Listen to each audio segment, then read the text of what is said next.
Telugu news channel కి స్వాగతం। అనంతపురం జిల్లా కలెక్టర్ వినోద్ కుమార్ విద్యార్థులతో సంహాభక్తి భోజనం చేశారు।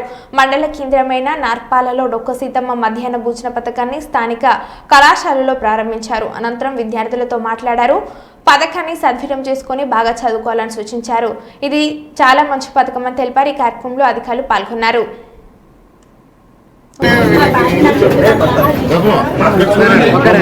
ముందుకు చూడు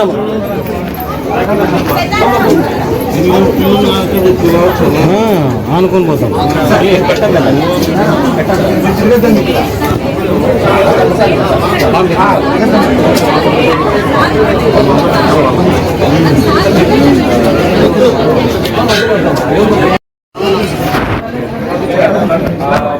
పక్కనే హై స్కూల్లో ఉంది, పక్కనే హై స్కూల్లో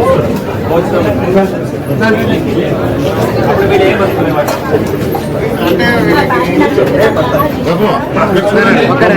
ముందుకు చూడు